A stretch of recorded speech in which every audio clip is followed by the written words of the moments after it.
Okay, people, I'm back again on this Saturday on 70. We're getting ready to come up on the Ohio border. Yeah, I started off this morning in Tyrone, Arkansas, and now I'm up here getting ready to cross into Ohio. That's straight rolling right there, huh? Anyhow,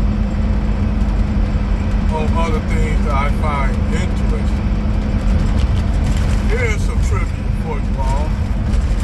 Anybody that come across my channel, if you all remember the Transformers, the animated series, back in the started back in the mid-80s, the early 90s, I mean the mid-80s to the early 90s. I'm not talking about all the other shows that came after it, like Transformers, Armada, which I used to like. I used to like that animated series, Transformer Armada, where they had the little Transformers and shit. They took the Energon cubes and shit, because Transformers, that's what they used to feed off the Energon cubes. So, if you all know the backstory of the Decepticons and the Autobots, a lot of people who don't follow the Transformers, at one point, the Decepticons used to be the slaves. Now, what happened is the Autobots used to be the slave masters. Well, you had one charismatic leader that rose up in the ranks, who said no more, he's no longer going to be a slave to the Autobots. So it was a revolt. How the Decepticons got their name, some people say, well, deception. The word, deception, meaning you perpetrating the nonsense. The definition of the word of deception means to betray, to pretend to be something that's not ordinarily you, or to deceive. Well, for some reason they gave the Decepticons that name to the slaves who rose up against the Autobots. Now keep in mind, the Autobots were always portrayed in the American version of the Transformers, but you must keep in mind that they made it suitable to the American audience because they didn't want you to think that, slavery, you think about black people and stuff like that. So they changed the storyline up in the U.S. broadcast of the Transformers. But in the Japanese version of the Transformers, the Decepticons were the servants and slaves of the Autobots, and they rose up against the Autobots. And they got powerful, and they overthrew the Autobots to the point where the Autobots had to run to Earth. Now, in the American version, they made the Autobots the good guys. It pretty much went like they did if you all follow the earlier Godzilla movies where they had Godzilla versus King Kong.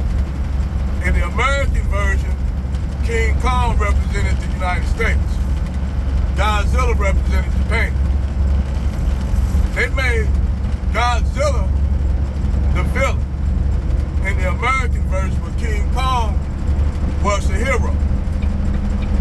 Now keep in mind, you look at not trying to get off subject, but it's gonna relate to it's gonna come to flourishing what I'm trying to relate. King Kong in the Japanese version was the villain. Godzilla was a hero. And the only reason why they changed it to King Kong as, the hero in the movie, because King Kong was an American kaiju. Godzilla was Japanese. It basically was, they wanted to show American superiority over the Japanese, even during that time. So they made two versions of the same movie, but the outcomes were different. Well, this is the same thing with the Transformers. The Transformers, the Decepticons, were fighting for their freedom from the Autobots. And the slaves overthrew the masters and they pursued the Autobots wherever they went. Now, if you go and look at the Japanese version of the Transformers, completely different version what they gave you in the United States. Because the Decepticons wasn't called the Decepticons in the Japanese version. And what happened is the American version, they wanted it for an American audience. They couldn't have where you had an enslaved group who rose up against their masters. They couldn't have it. And there was too much like a slave population in the United States that was rising up against their masters. That's what the Decepticons represented. That version of the Transformers represented to the Americans. So they had to have their version of the Transformers where the Autobots were fighting against the wicked, evil Decepticons who took over. Just took over. No backstory in the American version.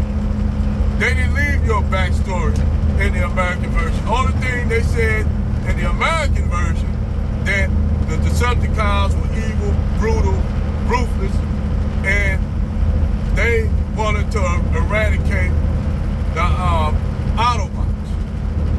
Where in the Japanese version, the Decepticons actually wanted their freedom from the Autobots. And the Autobots wouldn't give them their freedom, so they had a civil war on Cybertron. Now, to me, I like the Japanese version better. With everything, the Japanese versions are always better. When they have, make their movies, there's always a lot of Japanese movies are kind of twisted in a way, but it's good. But yeah, in the Japanese version of the animated series of Transformers, I hate when motherfuckers see fucking cars drive way below the fucking speed limit and shit, like this asshole right here. This fucking Subaru. Always a fucking Subaru or some shit like that. Man. Fucking Subaru Outback. And this asshole gonna drive like fucking like damn near 60 miles an hour. Fucking dick. Had to give him the bird, flipping the bird. Fucking guy always a damn Subaru. If it ain't a Subaru, it's a goddamn Mini Cooper. Or if it ain't no Mini Cooper, it's always a damn one of those fucking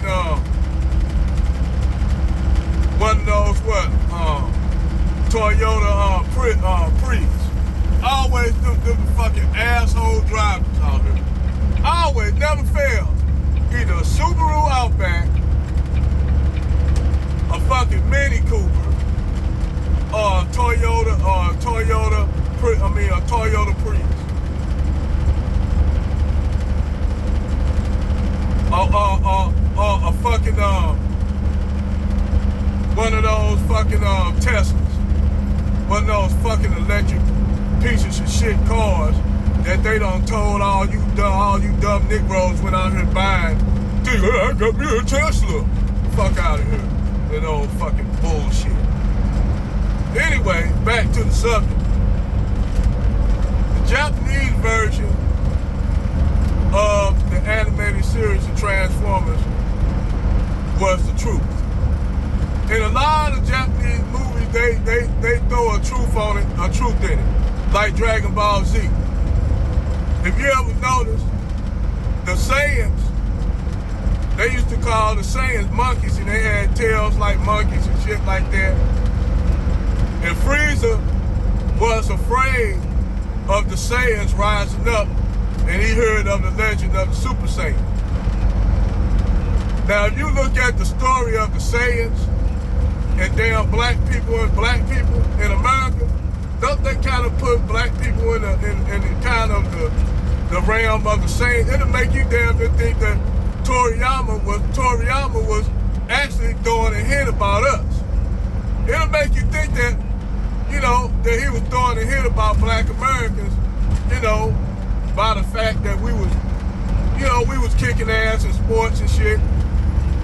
That's why a lot of black people can relate to, especially black men, can relate to Dragon Ball Z and the Saiyans more than any other animated series, because the Saiyans represented us. The black people, the Saiyans represented us. But I just thought I'd just talk about something a little different.